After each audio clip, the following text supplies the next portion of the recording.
నమస్తే వి న్యూస్. తుళ్లూరు నుండి విజయవాడ కనకదుర్గమ్మ గుడికి పొంగళ్లతో పాదయాత్రగా బయలుదేరిన అమరావతి రైతులు.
కాబట్టి మా సమస్య తీర్చే వాళ్ళు ఎవరూ లేరని చెప్పి రైతులంతా మేము కలిసి అమ్మకి విన్నవించుకుందాం మా బాధనని వెళ్తున్న సమయంలో ఇక్కడే ఒక దుర్ఘటన అనమాట. పోలీసులు అన్యాయంగా మేము ఏ తప్పు చేయకపోయినా మా మీద అన్యాయంగా లాఠీచార్జ్ చేసి మా రక్తాన్ని కళ్ళ చూసింది వైసీపీ ప్రభుత్వం.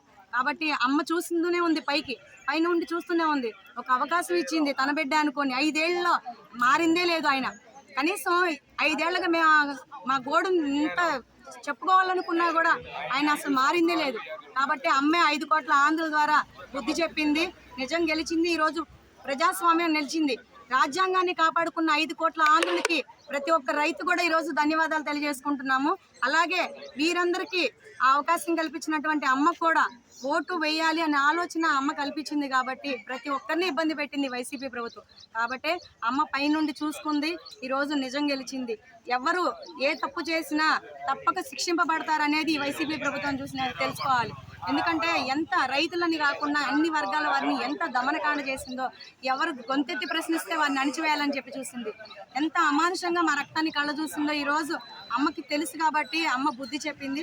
మేము కూడా మా శక్తి కొలది అమ్మవారికి చీర సార సమర్పించి కృతజ్ఞతలు తెలియజేసుకొని వద్దామని ఈరోజు కాలినడకన ఇంద్రకీలాద్రి అమ్మ దగ్గరికి బయలుదేరాం. మా యాత్ర విజయవంతంగా సక్సెస్ చేయాలని అమ్మని కోరుకుంటాం. అలాగే 5 కోట్ల ఆంధ్రులు కూడా మరొకసారి రైతులందరి తరపున ధన్యవాదాలు తెలియజేసుకుంటున్నాం. ఇక్కడ ఎంత దారుణంగా మహిళల్ని హింసించి ఏ విధంగా ఇక్కడ అమ్మవారిని దర్శనం చేసుకోవడానికి వెళ్తుంటే, మా యొక్క మొక్కులను తీర్చుకోవడానికి వెళ్తుంటే ఆ ఉద్యమంలో పోలీసులు కొనసాగించినటువంటి దమనకాండ చాలా దయనీయమైంది.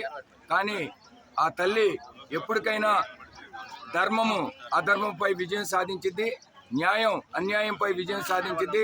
ఈరోజు దుర్మార్గంగా ఈ ప్రభుత్వం చేసినటువంటి గత ప్రభుత్వం చేసినటువంటి దమనకాండని నిరసిస్తూ రాష్ట్ర ప్రజలందరూ 5 కోట్ల మంది ప్రజలు ఒక స్పష్టమైనటువంటి తీర్పిచ్చి అమరావతి మనకి రాజధానిగా ఉండాలి, దీన్ని వర్ధిల్లాలి అని తెలియజేసినందుకు, ఏ విధంగా అయితే అమ్మవారు మనకి రక్షణగా నిలిచి ఆ రోజు మమ్మల్ని కాపాడిందో, మళ్ళీ ఈ రాష్ట్రాన్ని ఈ రాజధానిని కాపాడింది. కాబట్టి ఆమెకి ధన్యవాదాలు తెలుపుకుంటూ కృతజ్ఞతాపూర్వకంగా ఆ చల్లని తల్లి యొక్క దయ మా యందు ఎల్లప్పుడూ ఉండాలనేటువంటి ఉద్దేశంతో ఈరోజు మళ్ళీ పాదయాత్రగా ఇంద్రకీలాద్రికి చేరుకోబోతున్నాం.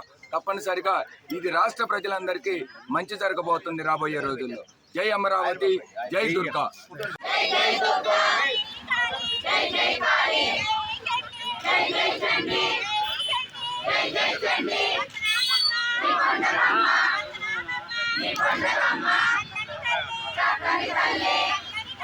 చక్కని తల్లి